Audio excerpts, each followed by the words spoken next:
بسم اللہ الرحمن الرحیم سیریز فیصلہ مولا علی علیہ السلام، قسط نمبر 1، 2 مائع اور ایک تلوار کا مقدمہ۔ 2 عورتیں، ایک بچہ اور ایک تلوار۔ لیکن اصل راز یہ تھا کہ مولا علی علیہ السلام نے ایک بھی گواہ کے بغیر سچ کا پتہ کیسے لگایا۔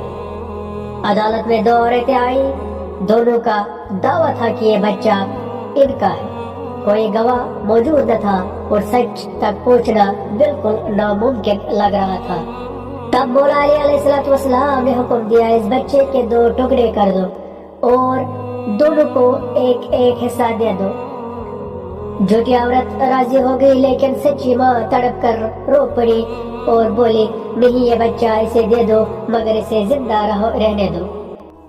آپ علیہ السلام فوراً جان گئے کہ صرف ایک سچی ماں ہی بچے کی جان بچانے کے لیے اپنا دل قربان کر سکتی ہے۔ اگر آپ کو مولا علی علیہ السلام کی حکمت پسند آئی تو کمنٹ میں یا علی لکھیں، اور قسط نمبر 2 کے لیے ابھی فالو کریں، جہاں ہم سونے کے سکوں کا راز بتائیں گے۔